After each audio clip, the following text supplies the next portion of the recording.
Hello, everybody. Welcome back to the Nook. Today we have a special guest. Yes, today we're very honored to be joined by Dr. Zoe Mailloux, a leader in Ayres Sensory Integration and a founding partner of the Collaborative for Leadership in Ayres Sensory Integration. Early in her career, Dr. Mailloux worked directly with Jean Ayres as a research assistant and has since spent decades advancing clinical practice, research, and education in occupational therapy, particularly in the area of ASI. And for anybody who is new to the podcast and hasn't been here before, I'm your host, Camden. And I'm Morgan. And we have a little joke we're going to kick off today before we hop right into the conversation. All right. So I'm asking both of you guys. So if you know it, shout it out. All right. What looks like half of a tree? Oh gosh, what looks like half of a tree? Yep. A I honestly have no idea. A pine. I'm going pine cone and like pint. I'm like, is a pint? All right. How about you? Trunk, You got any something, guesses? something trunk. I don't know.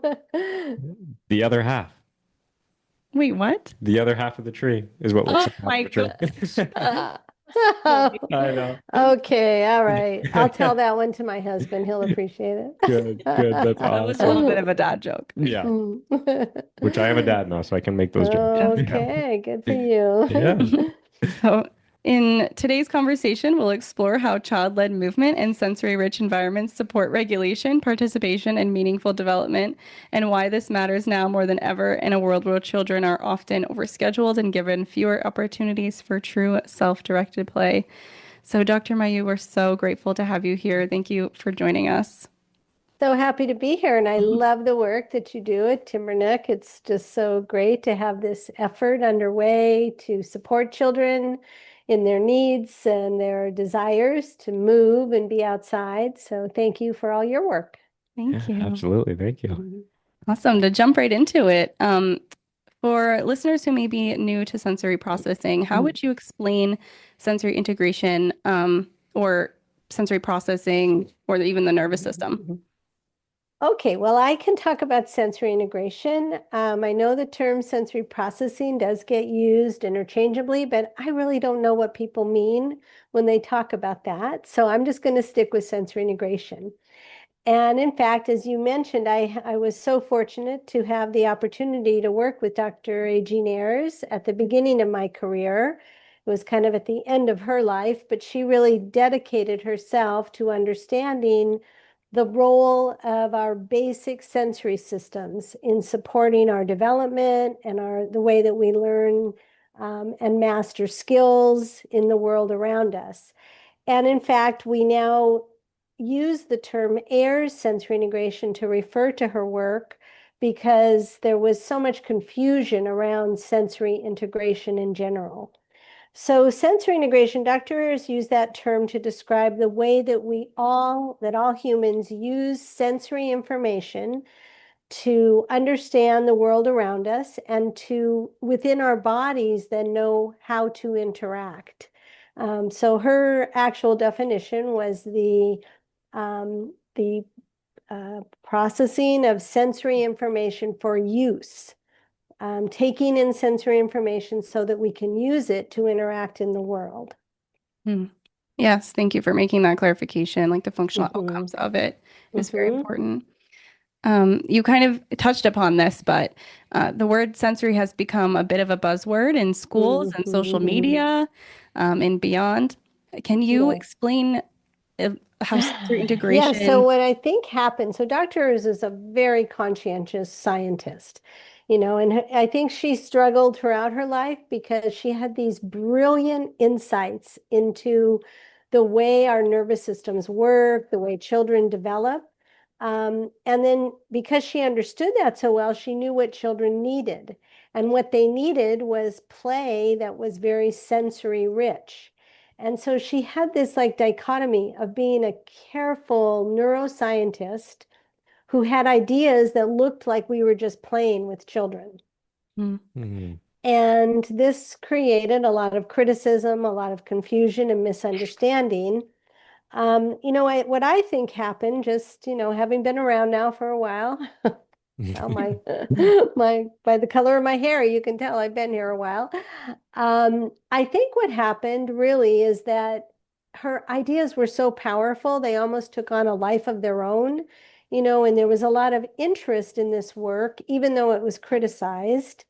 And then when the autism basically epidemic kind of hit us in the 1980s, there was so much overlap of sensory challenges in the sensory motor systems within the population of autistic individuals, that it really created a lot of attention towards that work in general. And so that even created more confusion, because once something gets into the media and, social media and television, movies, so forth, then it gets kind of stereotyped. So around 2007, a group of people who had been interested in her work were seeing that there was so much criticism, and that the criticism was really aimed at research that was not what Dr. Ayres had taught us about at all. So with her family's help, the term Ayres Sensory Integration was trademarked.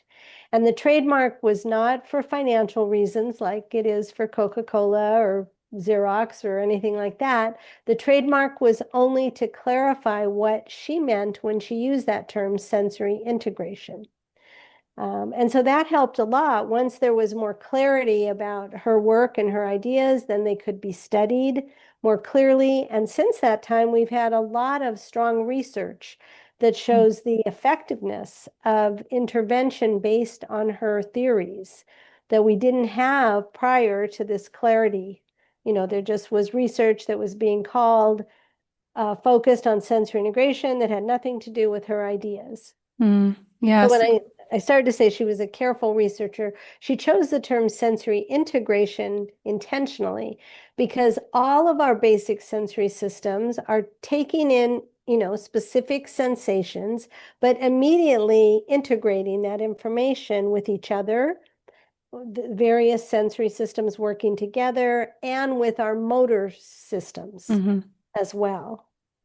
Yeah, absolutely. And to clarify for those at home, Ayres sensory integration is something that you have to be trained in specifically. Like you can't just give say like a sensory modality, like a weighted blanket or a fidget to somebody and call it sensory integration. It's not, that's not the evidence-based Ayres sensory integration that we're That's talking right. about. Yes, that's exactly right. And part of this defining what we meant by Ayres sensory integration included identifying the principles that she had put forth. And so passive application of sensation is not part of Ayres sensory integration. Ayres sensory integration includes very methodical, careful understanding of the individual, mostly with children, because this approach has been designed mostly with the developing nervous system in mind, but the ideas apply throughout the lifespan.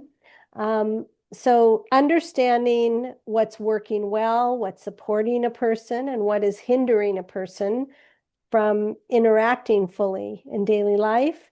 And then based on that careful assessment data, planning very individualized, active, therapeutic kinds of activities that are aimed at improving these basic functions. I actually had a question about that. So I know for a long time, especially when I was in school, when I was younger, they were really trying to push the fidget spinners, the little fidget things, the rocking chairs or any of the move around in class type of thing. Why do you think that was pushed so much, or why that was like such a strong idea that like Well, everybody was yeah. So thank you for that, Camden. That's actually was part of the confusion Mm, era, where, on one hand, there was interest in these ideas of the importance of sensation, but then it was unfortunately kind of twisted and simplified to let's just throw sensation at people. And that's not how any of us operate. mm, Everyone is very individualized. Everyone has their individual preferences for types of sensation that help us to interact more successfully, to feel calm, to feel organized. And we all have things that maybe are not, quite so interesting or appealing. And so this idea of just using sensory techniques is one of the things that led to a lot of criticism. And some of it came from within our field itself, not only from outside the field, but from within the field. So I think that happened because, there's nothing inherently wrong with any one of those things, a rocking chair, a fidget spinner, a weighted blanket. Each one of those things might be the just right experience for a person. But it's not a one size fits all kind of world or nervous system. Everyone's very individualized, and what each person needs should be carefully thought about. Yeah. Thank you. Yeah, that's for the importance of, like you said, the thorough and careful assessment. And then in the case of Timber Nook, I feel like we can get into this a little bit later when we talk about child-led play, but to allow the child to guide play, because then they know what they need more than we do. And to give them time and space to do that, because Yes. that's often limited in today's world. Absolutely. To bring it back a little bit, can you describe the senses for listeners who may not realize there are more than 5? Sure. I'm always happy to talk about this. And so I don't really know how this happened, that from preschool up through college, our curricula teach people that they have 5 senses. And, we do have those 5 senses that are taught, but we have several other very important senses. And so this was one of Dr. Ayres' brilliant insights, that she realized that we have these very foundational sensory systems that are actively developing early in life, even before birth. But, if we just think about from birth on, we have some very foundational senses, and 2 of them we don't even teach our children that they have. So I often think, how could we possibly expect teachers or parents to understand that there could be something inefficient in a function that they don't even know they have themselves? It would be like if no one was aware that it was possible that someone could be nearsighted. And when we saw children bumping into things, we would say, pay attention. Why don't you look at where you're going, and not recognizing that maybe they couldn't see as well as some other people can.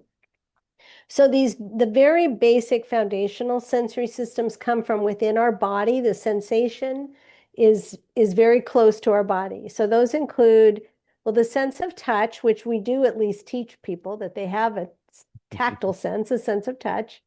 The senses that we don't teach about are the position sense, knowing what position your body, all the joints in your body, your neck all the way down to your toes.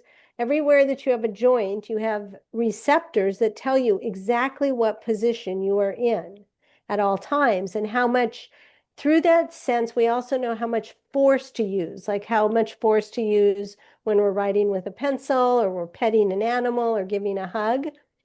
That's called the sense of proprioception. And then we also have a sense that is located in our inner ear, the vestibular sense, that is like our internal GPS. It tells us where we are in space compared to the world around us. And it plays so many fundamental functions that most people don't even think about. So this is a sense in your inner ear that responds to the pull of gravity and movement through your head. So you know where you are in space through a combination of your proprioceptors in your body and your vestibular sense. Tells you exactly what position you're in, how you are moving, whether you're moving fast or slow, in a smooth or jerky way. But it also gives us our balance, our ability to hold ourselves up against gravity. And so, Camden, you're a teacher. You think about, do you ever see children kind of slouching and maybe falling out of their chairs a little bit? Yep, all the time, especially with those younger kids. Like, you can tell they're still Yeah. figuring it out. Yep. Well, a lot of that is because their vestibular system has to support them to hold themselves up against gravity.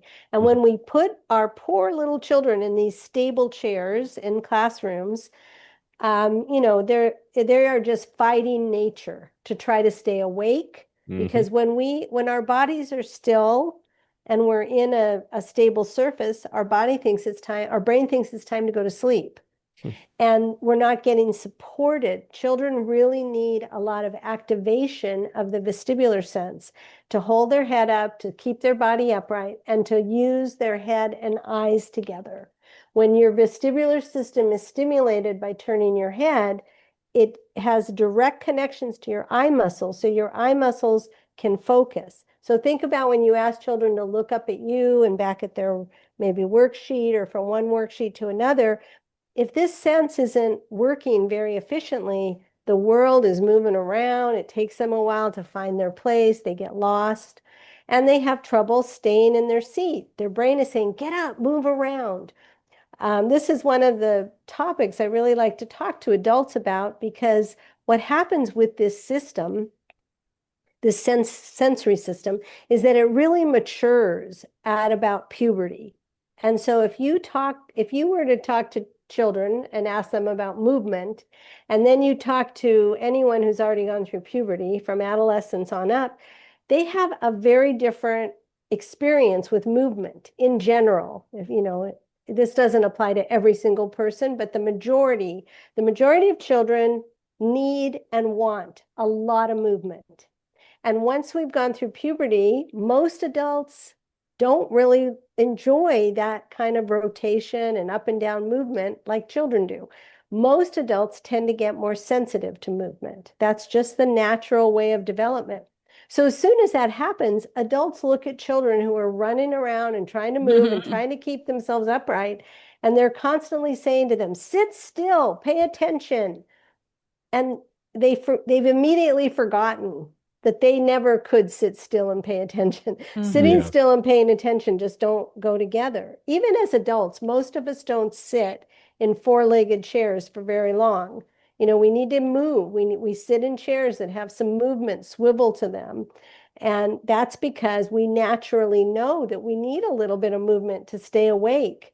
And we'll get up and move around. But children, you know, we expect them to sit still for hours and stay upright and pay attention. And it's so cruel, really. It's a cruel thing that we do. Yeah, that's awesome.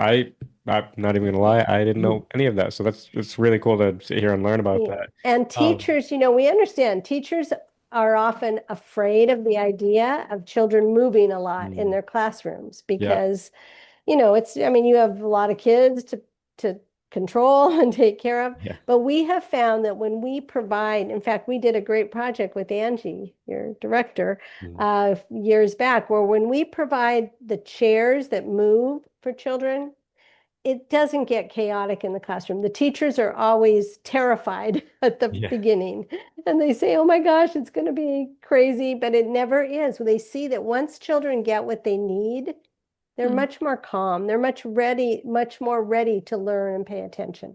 Yeah, that's one thing I love about the school that I work at. It's a Montessori school, so it's all about Oh, it's great. that. Yes, exactly. So these kids are we have a gross motor room. They run around, they climb, they jump, they build with things, and then they get their work mats, they set up their work mats. They're doing it's more about learning about, your physical capabilities while still learning um, actual things that you need to learn in school, but you're also, getting that movement that you need so much because you're constantly moving around, setting up new things, putting things away, and it's all about developing your senses, honestly, which is That's it's really right. cool to see Yeah. it So all you tied you together. see it. Yeah. I guess we don't have to preach to you. You've seen it in action. Yeah, yeah, You and wouldn't then be here if you didn't buy it. exactly, and then getting that Um, Timber Nook on top of it is just like yeah. double whammy. It's really good for these kids.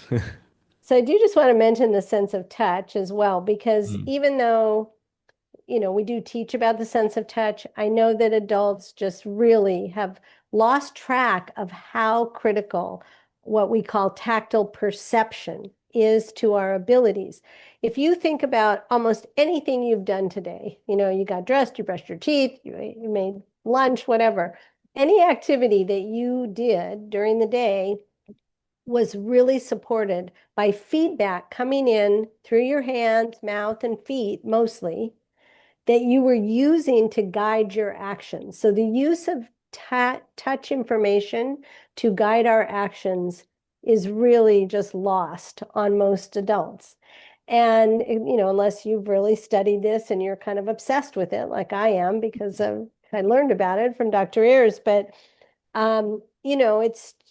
It's another thing that if it's not working well for children, there's more awareness of sensitivity to touch, like being hypersensitive or bothered by touch, but there's very little awareness that your actual ability to discriminate, like the difference between, two objects.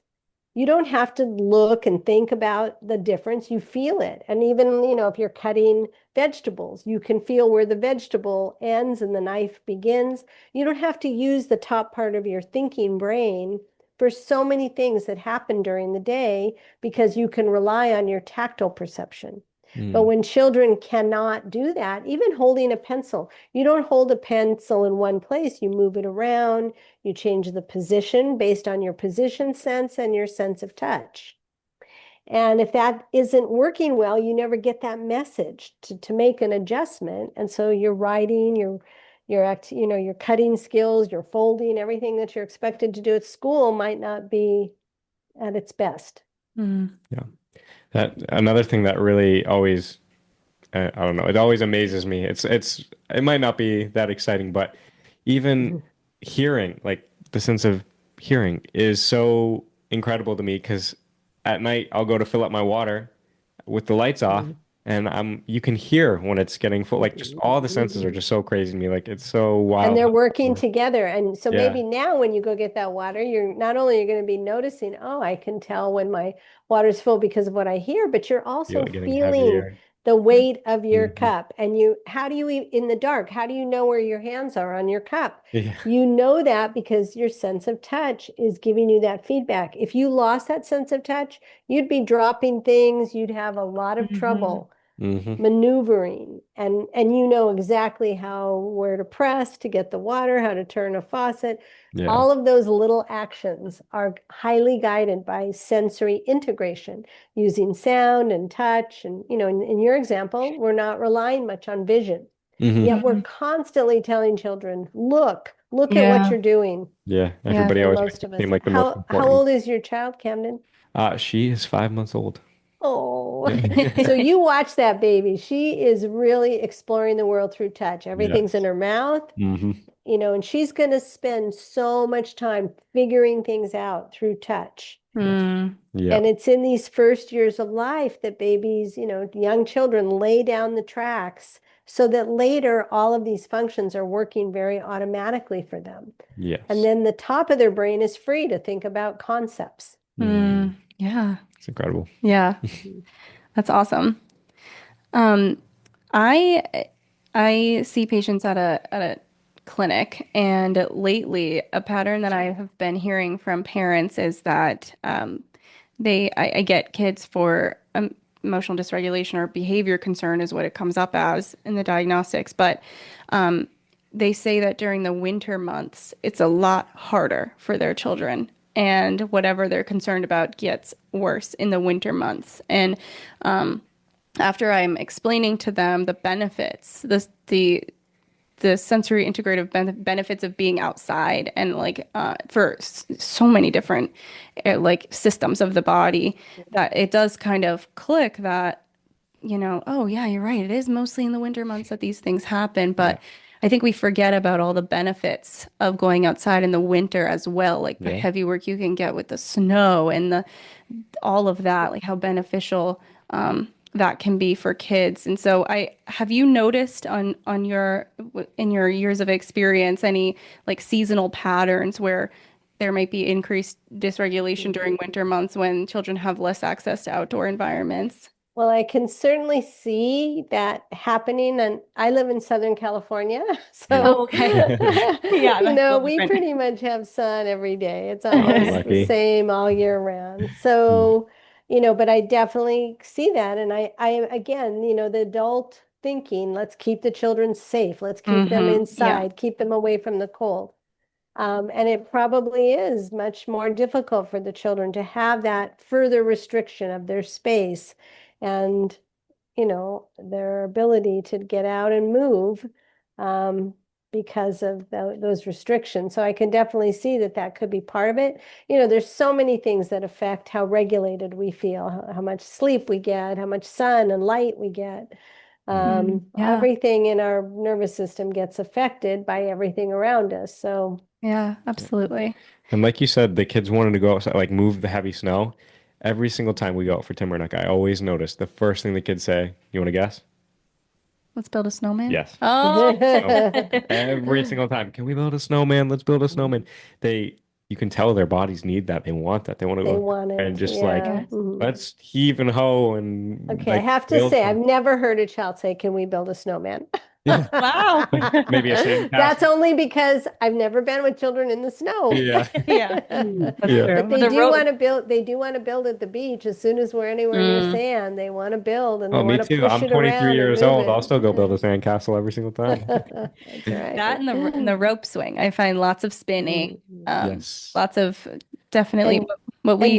do you find that you have to like check yourself to not say, "Hey, that's enough"?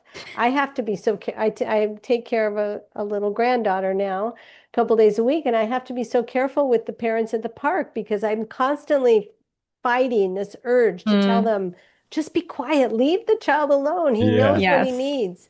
The Yeah. parents are constantly saying, that's enough now, because that would be enough for them, but it's not enough for the kids. They need Hmm. that movement. Oh, Yeah, that is absolutely. our biggest thing at Timber Nook is we step back and they lead. They do what they want, and we are there to make sure that nobody gets injured or that's Right. really And all we're isn't there it for. amazing how you don't have any behavior issues? You have so few behavior Yeah, issues. yeah, exactly.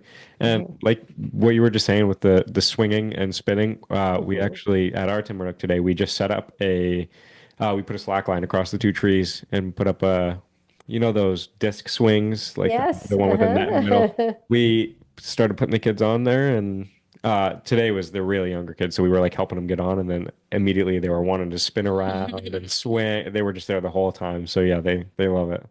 So I don't know Yeah. how much of that aspect of training you do for the staff, but just to say to the staff, we understand some of what the kids are doing might look like it would be uncomfortable to you. Just recognize that your nervous system is different. Yeah. And even though it'd be uncomfortable for you, it doesn't mean it's uncomfortable for the child or that it's going to disorganize them. We Hmm. can trust, for most of the kids, we can trust that they know what they need. Yeah. Yeah, absolutely. Yeah, it's always so frustrating for me because I work at Mhm. a school, but I'm also a timber nooker. So when I'm at school and we'll be at recess or the kids will be getting ready for timber nook, all the other teachers who are there will be, like you were just saying, hey, don't do this, don't do that, that's dangerous, blah blah blah. I'm sitting there and Mhm. I don't say anything, and then all the teachers kind of give me a dirty look, and I'm like, well, this is how kids are supposed to be. They're supposed to be learning, and they're supposed to be, like we always say, a really important thing for the child development is the risk-taking factor. Mhm. And I always say, I'm like, all humans are hardwired to not get hurt, not die, not do anything that's going to harm yourself. So like that risk taking is learning those boundaries, and Mhm. you're hardwired to not let anything bad happen. So it's good to let them discover their self-awareness and their Mhm. bodies, and Absolutely. yeah, so And with the vestibular sense, Camden, I think that because it's just so far away from common sense, that mm, this sensation that you get when you move would have anything to do with being able to, with your posture, with keeping yourself upright, or yeah, how your eyes work. That is just not a common sense notion. yeah, not at So, all. we find that the more we can help parents and teachers understand that connection, then Mm, they're maybe more willing to join us in our enthusiasm for the Yeah, children getting these sensations, because they want the children to be able to read and write and stay seated in yes, for longer periods. Well, you get that when this system is working efficiently, and hmm, the system works efficiently when it gets enough nutrition, which mhm. it gets through movement. And Yeah. so somehow, if you can help them get that connection, then they may be more willing to let yeah, go a little bit. absolutely. Yeah, for sure.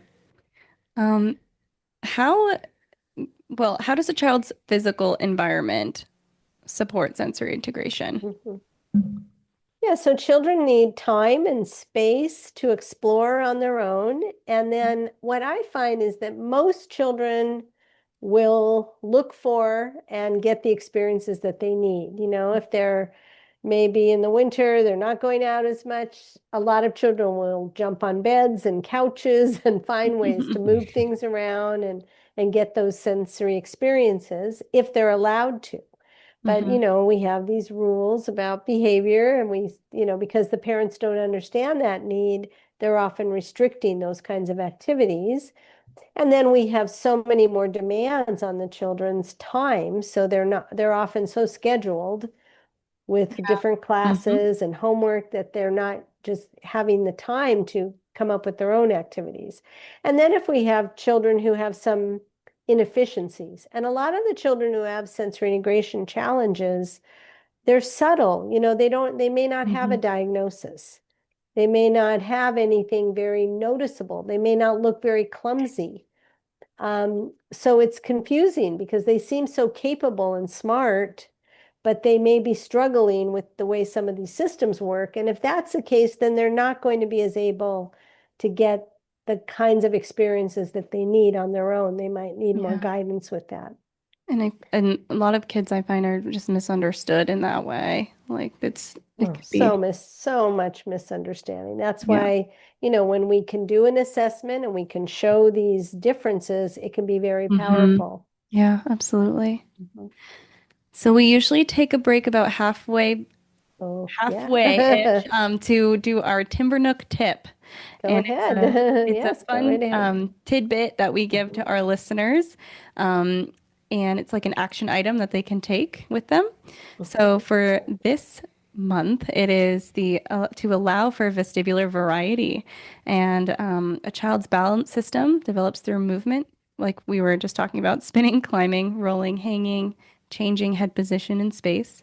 The vestibular system responds to motion and gravity, so long stretches of sitting naturally reduce the input that supports balance, coordination, and body awareness. When we provide safe opportunities for varied movement, even the kinds that might make us as adults feel a little bit uneasy, we're helping children develop stronger balance and coordination while teaching their nervous system to process sensory information more effectively. So that is our Timber Nook tip for this episode. It's a great tip. Really, fits right into what we've been talking It's about. funny we just talked about that. Yeah, awesome. So moving towards emphasizing that child-led play. What happens when adults over-direct or over-structure play? Yeah, so you know, one of the core principles of sensory integration, and Dr. has developed this from understanding how children develop naturally in their nervous systems, what they need, is that active, self-initiated kinds of activities are processed very differently in the nervous system than when things are commandeered or done to a child. So there's this concept of intrinsic motivation that a lot of different people have written about. You probably have talked about this at Timber Nook, but you know, we know, and if you just think about your own life, the things that you just lose yourself in, that you can just do forever, are those things that are internally gratifying to you. Not because somebody gives you a paycheck or gives you a grade, but because you just really internally get satisfaction from that. And so children, you know they get that satisfaction from doing things themselves. And they know when they've been successful or not. When we have adults giving them too much feedback, too much structure, we're taking away that opportunity.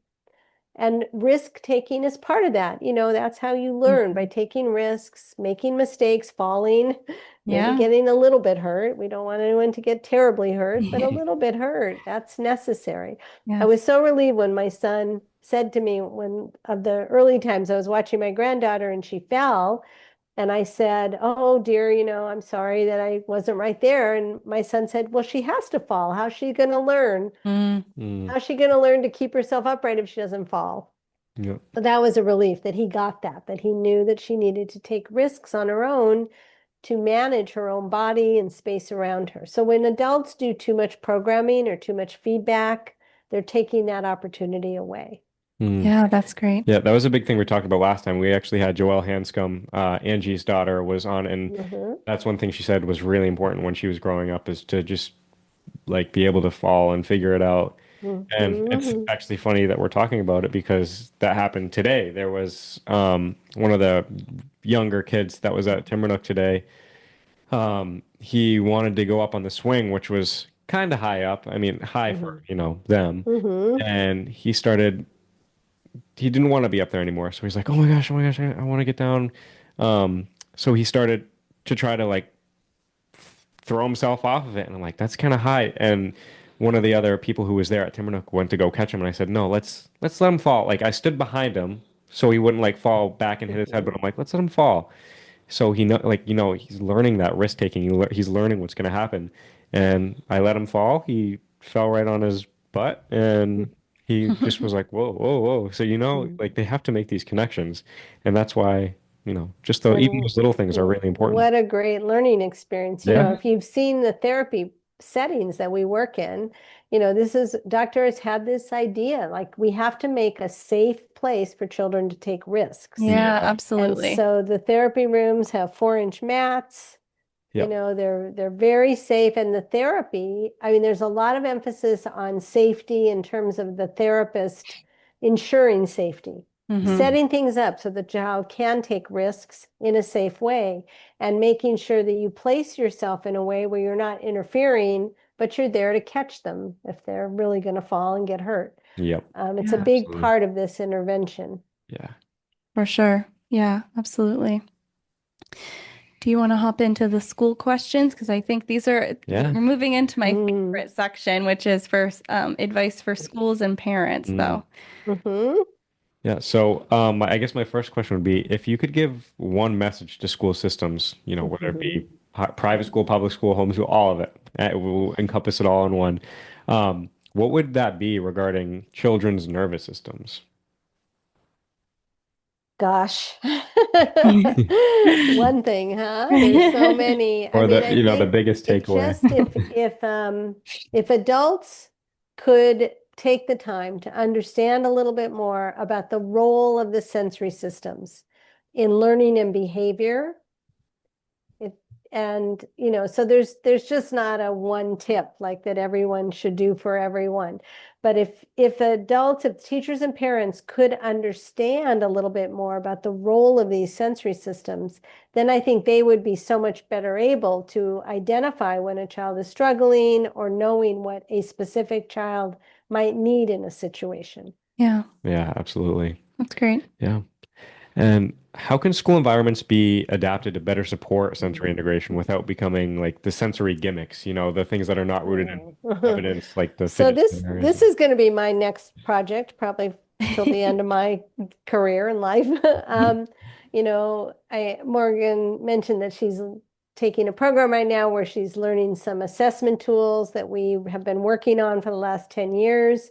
That's taken a lot of time. But really, my pet peeve is how we set up schools with these stable chairs that don't fit anyone. Even if they fit a child in September, they don't fit them in June, right? Yeah, They very true. grow. And you go look around your schools. There's not a single adult sitting in a four-legged stable chair. Not the Mhm. custodian, not the principal, none of the teachers. No one picks a four-legged chair to sit in.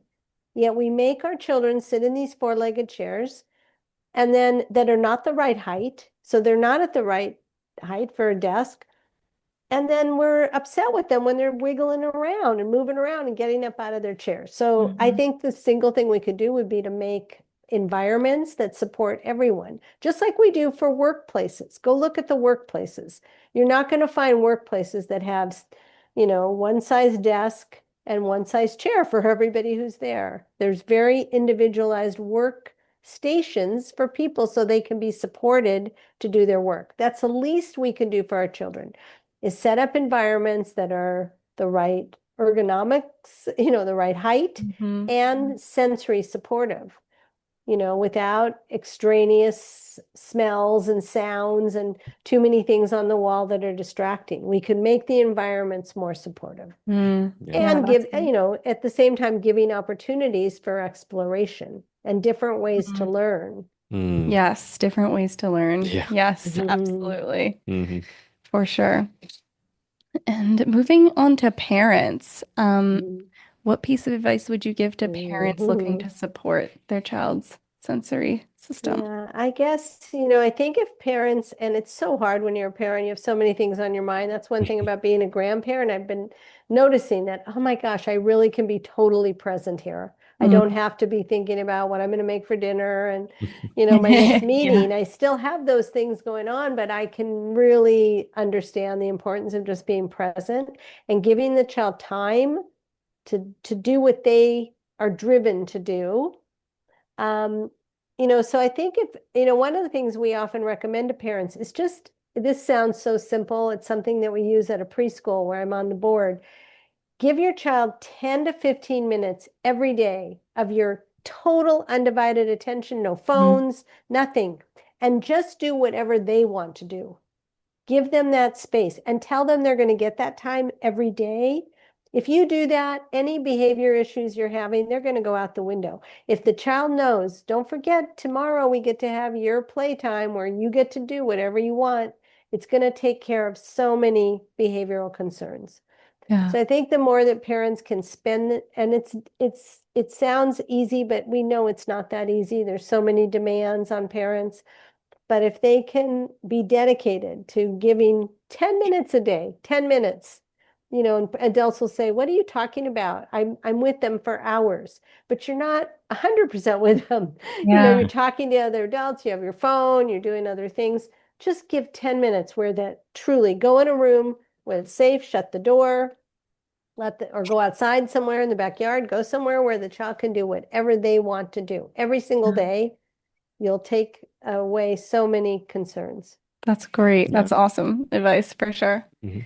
And what would you say to a parent who feels confused or overwhelmed by their child's sensory needs? Well, they need to find someone who can help them really understand their child. And it's not a Mhm. quick questionnaire, it's not a quick Mm-hmm. observation, it's a full, solid assessment with from someone who really has the training to understand all these basic sensory motor functions. And unfortunately, that's hard to find. There's a lot of therapists that just do the quick, let me take a look. I don't know if you ever see Morgan online. If somebody will say online, I have a kid who does such and such, and 100 therapists are more than happy to say, have you Oh, tried this? Have yeah. you tried that? Try this, try that. Like, Yep. we'll just throw everything. I hardly ever does someone say, well, did you do an assessment? Do we Mm-hmm. know what's going on with this child? Let's be respectful and really take the time. I mean, none of us would accept this as an adult. If we had a pain in our shoulder, we wouldn't go to the doctor and feel okay if the doctor said, oh gosh, I don't know. It could be this, it could be that. Let's try a little bit of everything. Yeah, That wouldn't absolutely. be okay with us. And it's not Absolutely. okay the way we treat our children either when we don't understand them. So I'd say to a parent, find an expert, ask a lot of questions about what their training's been in, and Mm-hmm. expect a full comprehensive assessment that really gets at the full possibility of explanations. Oh, that's great. Thank you. And then my personal favorite question. Uh-oh. What would you say directly to a child who is often misunderstood because of their sensory differences? I always want to convey, I believe you. I believe Mhm. you. You know, and the children are so open to learning about these systems. With my own kids, I always went into their classrooms and talked about the vestibular sense, the proprioceptive sense, the role of the tactile system. And the kids, even at very young ages, starting at 4 or 5, they're so relieved to hear that there's maybe an explanation for why they feel like they're experiencing things differently. So any way that we can convey, I'm gonna, everyone's different. Everyone has their own abilities and challenges. I'm gonna do my best to understand you and believe you when you're trying to tell me something. Yeah, that's amazing. Thank Mhm. you. This whole conversation has just been so enlightening to me and just solidifies that what a wonderful opportunity that Timbernook gives kids for to be able to follow their needs and to listen to their bodies and for adults to learn to trust the children, that it's so important that we let go of that sense of control Yeah. and within safety boundaries allow these children to really explore and yeah, that's Yeah, so well, thank you so Timbernook much. offers such a great service. I wish that all the schools had a Timbernook element to them. Wouldn't Yeah, that be Absolutely. ideal? for sure. Yeah. Yeah, absolutely. Mhm, It's just been so informative to learn about all of this. mhm. So thank you so much. Yeah. You want to Sure. close this off, Camden? Yeah. And also for those of the viewers who don't already follow you or know of you, is there a place that they can go to keep up with your work or get connected with you or anything? I do have a website, but I have to say I haven't been keeping it up much. So I think the Collaborative for Leadership in Ayres Sensory Integration, the website is cl-asi.org. There's so many resources there. I've written handouts for parents. So there's resources for parents and Mm, therapists. There's a lot of free webinars that are recorded on that site. I think the Classy website really has the most available free resources for parents, teachers, and therapists. That's yes, that's probably the great. best resource I could give. My website, I just haven't kept it up. So, Yeah, absolutely. We'll Yeah. we'll be sure to link the Classy mm, website in the show notes for everybody. yeah. For sure. Well, we appreciate the interest, and it just feels like the more we can do step by step to increase awareness, Yeah. then more and more children are understood and supported. And, so many things that happen at school could be rectified with really just a little bit of adjustments. That's why I think this classroom furniture idea, Mm, if we could change all the classroom furniture out in the country, in the world, really, but let's start with the country.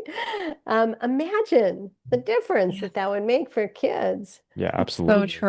Mhm. Yes, that insight is so valuable. So valuable. Yeah. Mhm. Yeah.